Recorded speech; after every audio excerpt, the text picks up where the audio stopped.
Hello everyone, welcome back.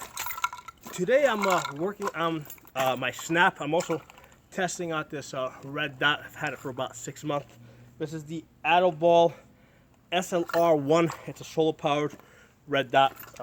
It's got a 35 MOA circle and a 2 MOA dot. So the thing that I'm practicing is a snap where it's a technique that's typically used inside of close quarters. Normally I prefer to anchor the toe of the stock, into my shoulder, come up and meet my face. It's a lot, I find it a lot more comfortable. It's easier for me to find that red dot and get it on target. But the problem is if you're doing this in close quarters, like inside a room, right? If you're coming through a narrow doorway, or if somebody presents themselves and you're coming up, you can, hit your muzzle on something or somebody. So with the snap, you've got the stock, back a little bit, and what you're doing is you're punching out. So even if somebody's in front of you, you're gonna just spear them with the muzzle and push them back. So I find that it's a better technique for use inside of close quarters. So again, it's a different technique. So you have to practice from here, getting your face on the gun, getting your eye in the right position. So it's a matter of getting the toe of the stock in the right place on your shoulder, and your face, your cheek on the right place on the gun. Normally, like when you're doing the other one, when you're doing just going up, and it's already anchored to your shoulder. So all you have to do is lift and meet your face. As opposed with a snap, basically, the gun is not on your chest or your face, so you have to come out. And now there's two pieces of the gun that you need to get in the right position. So it involves a little bit more practice to get good at it, but it's a good tool to have in your toolbox. So as far as the red dot, like I said, it's a 35 MOA circle. Most of my other red dots are 65 MOA. And I generally prefer the 65 MOAs on flat tops. If I have an AR that has a front sight post, I usually turn off the circle dot and I just use the dot. And the reason is because the 65 MOA usually is bigger than the front sight post. So what happens is I find that there's just too much stuff going on up here, between the dot, 65 MOA circle, and the front sight post. But what I'm finding is with the 35 MOA circle, okay, when I look at it, right, that 35 MOA basically goes from ear to ear. So if you look at the front post protectors, or the bunny ears as people call them, it pretty much goes, it's inside of those two bunny ears. So it's pretty tight. So it's basically like a big red dot.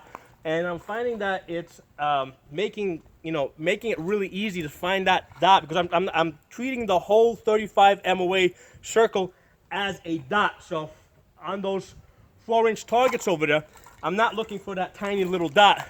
I'm looking for the whole circle and basically just putting it on the target. So if I'm behind here, all right, come out.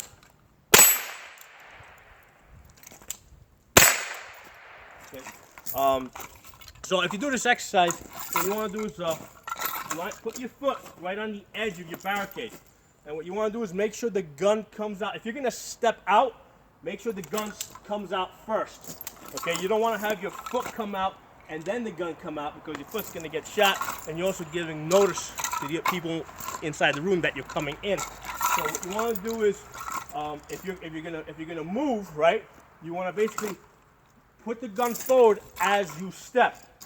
And this is a type of technique that might be useful if you're doing room clearing with a team. If you're working by yourself, you don't want to do that. You want to basically tie the room. So you want to basically tie as much of the room as you can from the outside. Okay, so that's the preferred method of clearing a room, where you're tying the room from the outside. But if you're working with a team, the standard room entry tactics is you want to get as many people into that room as quickly as possible. Now usually you're throwing in a flashbang grenade first to clear the room for you, but the idea there is that when it's time to go, you move as fast as possible. And you know, and if I'm the first guy in, you know, I need to move as quickly as possible. So what this would actually look like, right now I'm just isolating this one exercise. What this would really look like if I would, you know, put the whole thing together. Okay, so I'm behind my cover, come out. Okay. So that's what the whole exercise would look at. And since I'm the first guy in, I can see what's on that side. So I go in, if there's a bad guy there, I'm shooting. And then as soon as I know that there's no threat on this side, I immediately swing to the left, because I can see from here, I can see what's over there. I can't see what's behind this wall. So as soon as possible, as soon as I go in, I want to move left and take control of this side of the room over here. So that's the goal, okay? So I'm here. Right now I can't see the bad guy. Step in. Okay, and what's happening is, as I'm going in, you know, the guy behind me, so basically it's going to look something like that. We're essentially going through at the same time. It's not like I go through one and then he goes in. You're kind of bursting in together. What you don't want to do is get stuck in the doorway. Okay, that's known as the funnel of death. Because if the first guy comes here and gets into a gunfight with that guy over there, well, now he's clogging up the doorway. So all the other guys that are trying to come in, they're of no use. And there's a good chance that they're going to start taking fire through the walls, right? Because the bullets will travel through most walls. So now you've trapped all your guys behind you. So that's why once you start moving, you got to move. You got to get out of that doorway, get out of the way, and get to the side of the room that you could not see, and cover that. So from here, right, guns in it tight. I'm going to punch out and move. Okay. So fun exercise. And like I said, the main reason I'm doing this today is I wanted to test out this 35 MOA circle dot, which I can tell you guys is really working great if you have an AR with a front sight post, because that 35 MOA is going to fit perfectly inside the bunny ears of your front sight post. So if you guys have any comments, any feedback for me, put in the comment section. If you're not a member of the channel, subscribe. I'll see you guys next time.